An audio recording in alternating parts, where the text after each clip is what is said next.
I'd like to hand the floor now to Jennifer Bond, who is the president of the Global Initiative for Sponsoring Refugees. This is a joint initiative by the Canadian government, UNHCR, and Open Society Foundation of Ottawa University. But you're going to tell us all about this work. Mrs. Bond, you have the floor. Madam Bond, you have the floor. Can you please press the speak button? Thank you. Yes, thank you. Good afternoon, and thank you so much for the opportunity to be here. As you've just heard, I have the privilege of chairing the Global Refugee Sponsorship Initiative, which is a partnership between the Government of Canada, the UNHCR, the 3 private foundations, and my university. The GRSI's mandate is to support the growth of community sponsorship programs around the world.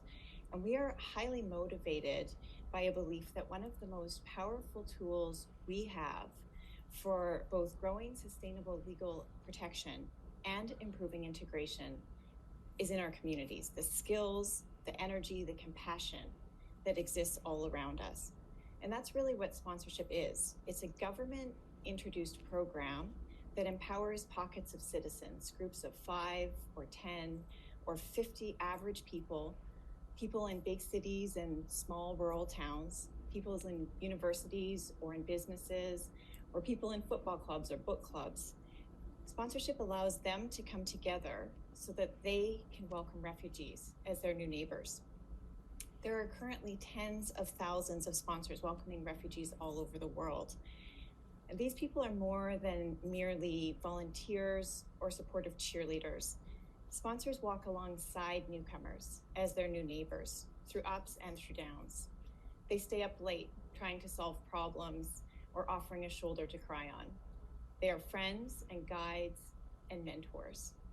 The refugees' struggles become the sponsors' struggles, and the refugees' successes become the sponsors' successes. That's really where the magic is.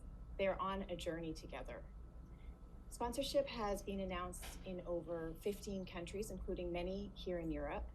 The Canadians have been lucky. We've been able to sponsor for over 40 years, and together we have welcomed over 327,000 refugees to communities all across our country. Data collected over multiple years in the Canadian program, as well as newer data from some of these newer programs, tells us 3 important things about sponsorship, and I'll just speak to them briefly. The first is that community-sponsored refugees integrate more quickly, socially, linguistically, and with respect to labor market participation. And this isn't at all surprising if you think about the many benefits that follow when you have a group of local people investing deeply in the success of a particular family of newcomers. This support they offer can take lots of forms. It could involve providing informal language training over a cup of coffee, or helping the newcomer register for a driver's license or prepare for their first job interview. It could involve cheering from the sidelines as a newly arrived refugee child plays her first game of hockey or football in her new country, and taking her to an ice cream shop afterwards to celebrate that first game. The data shows us that this personal investment pays off with strong integration outcomes for newcomers. The second really important thing we know is that community sponsorship has a profoundly positive impact on our local communities. And this is really important because it's the other part of successful integration. And quite frankly, I think it's the part we sometimes forget about, and our policies suffer for that. When you meet sponsors from anywhere in the world, they almost always talk about themselves, about how meaningful sponsorship has been for them and in their own lives, how it's brought their communities together, how fulfilling the experience has been, even before the newcomer arrives. And I have to say, I have seen a lot of this during COVID in particular. Sponsorship groups are meeting on Zoom, they're preparing their applications, they're hosting online fundraisers. This is good not only for the refugees who will eventually join these groups, it's good for the groups too. That's the magic. The ripple effect in the community is also significant. When sponsors engage the people in their networks, they ask for help. They ask for a car seat or a kitchen table to be donated. They ask for someone to take the new kid next door to a swimming lesson. And when they do that, even more people get involved. In Canada alone, polling data estimates that over 2 million Canadians sponsored refugees between 2015 and 2018. 2 million Canadians. Even more extraordinarily, an additional 7 million were connected to or supported a sponsor.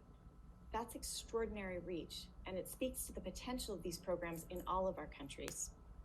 And this brings me to the third significant benefit of sponsorship.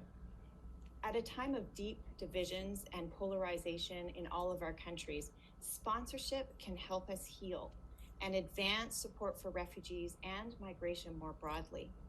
Sponsorship is happening right now, today, in communities all over the world and under all kinds of political backdrops. When refugees are welcomed by our own businesses, by our own universities, by our friends, and by our neighbors, it helps us to depoliticize. And instead of focusing on a divisive debate about migration policies and borders, we can instead come together and think about how we're going to help the new 4-year-old next door find a new bike. I want to touch briefly on 2 additional benefits that we've learned about more recently, in part through our work here in Europe. First, sponsorship allows us to destine refugees to many more places, to more rural communities that have fewer professional supports. In Canada, that has allowed us to reach over 400 communities, where our professionally supported refugees only go to about 40. But we also are learning about how sponsorship gives deep and quick roots that keep people there once they've arrived. The second thing I want to mention is how valuable sponsorship has turned out to be during the many challenges caused by COVID. Sponsors can do things like deliver groceries and help create connections despite quarantines, help explain complex rules about masks. And the decentralized model is both health compliant and able to offer tailored support at a time that is deeply disorienting for any newcomer. We've seen a huge surge of support for sponsorship over the last few months, and I want to acknowledge Belgium and Spain in particular, who have both launched new programs and welcomed new sponsored refugees just in the last few weeks. I'm going to close by pointing out that while I've been speaking a lot about Canada today, it's because we have a lot of data out of what is a long program. But we can truly say today that this is a global model, that it is a European model.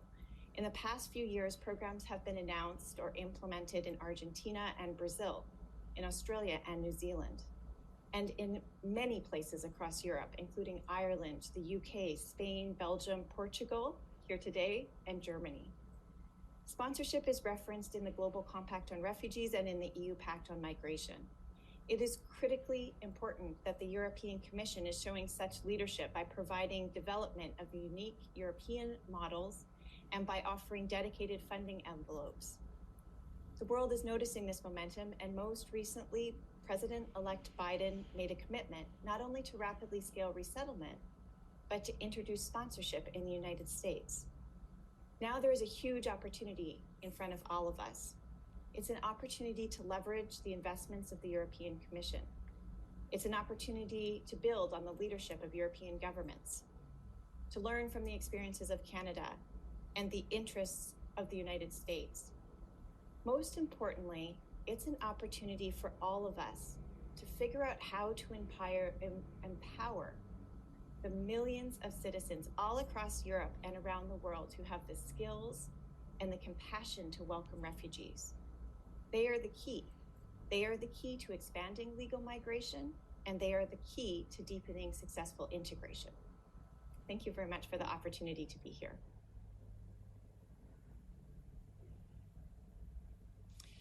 Madame Bond, merci beaucoup.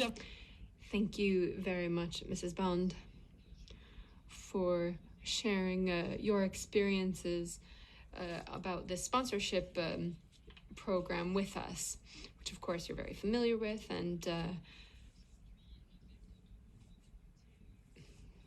you've been able to share with deputies from around Europe. I'll hand the floor now to Jennifer Bond for a very brief concluding comment, please. I'll be very brief. First, just to comment that integration is always a partnership between regional governments, national governments, local authorities, between professional service providers and NGOs, and between citizens. That's already how it works everywhere in the world. The difference in sponsorship is we center the citizens, we empower them, and we allow them to do more.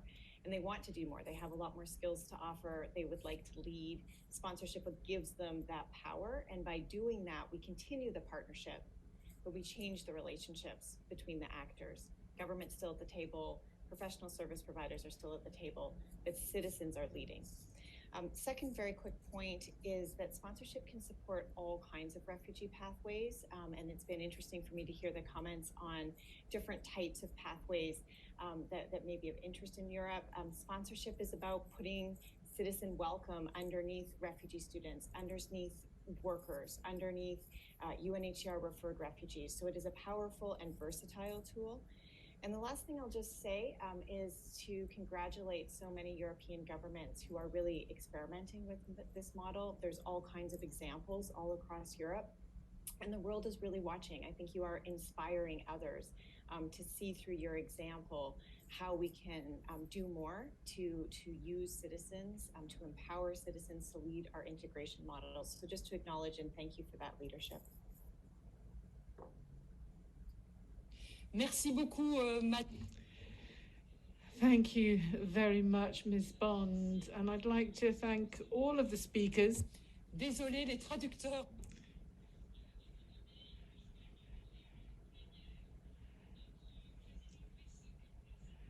Our president, Luís Capoulas Santos, is going to be submitting a summary of this meeting at the plenary. So it's time to go back to the plenary. Thank you all very much. Diversity of all your contributions and the fact all of you are very involved in this very important topic of legal migration.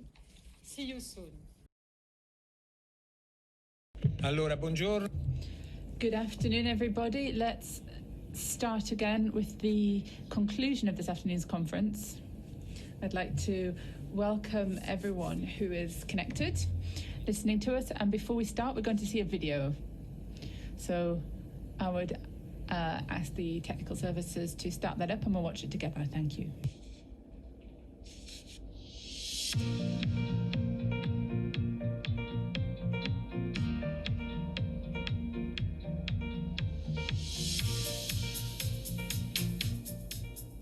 Hi everybody, my name is Anke Muniz.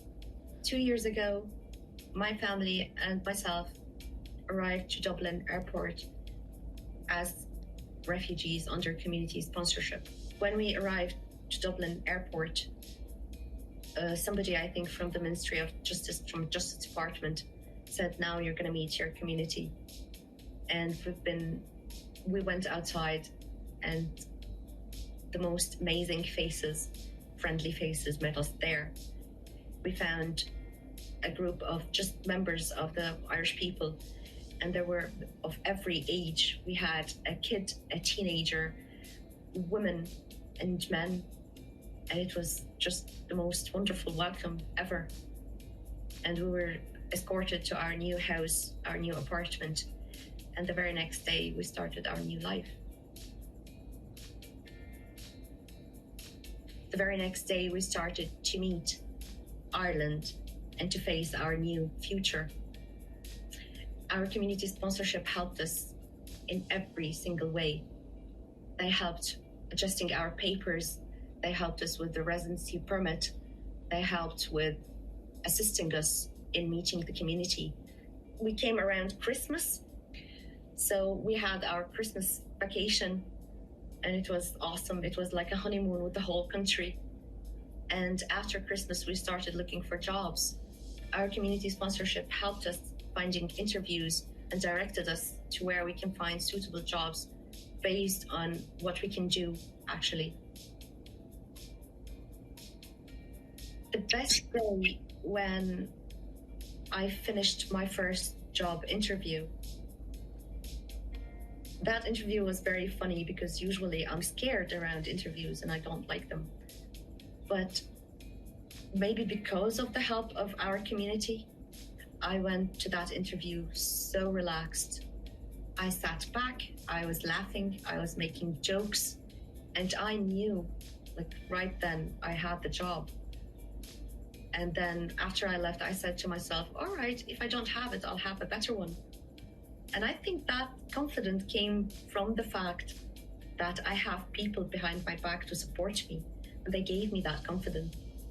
So when I was informed that I actually had the job and I'm going to be starting soon, I went to church and I lit a candle, and it was my happiest moment ever. My first Irish friend was Kieran Murray. He's when we were welcomed in the airport, he's very, very tall. So you can see him. He's the first person I saw. And the expression on his face was just amazing. Like it was pure love and pure joy. Although he didn't know us, we didn't know him. But just the way he was standing there, very tall and very elegant, and his face was all shiny and happy. And he's still my favorite friend. The very best day was the very first night in Ireland, when everybody left and we were our bodies were in a different time zone. So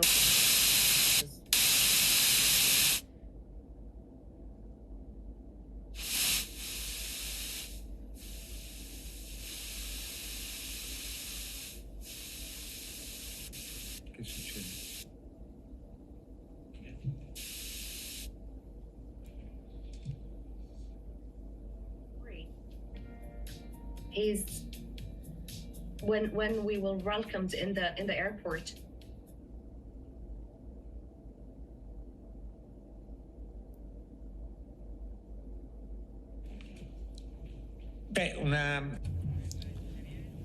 Well, it seems that this lady who's now living in Ireland had a very good experience.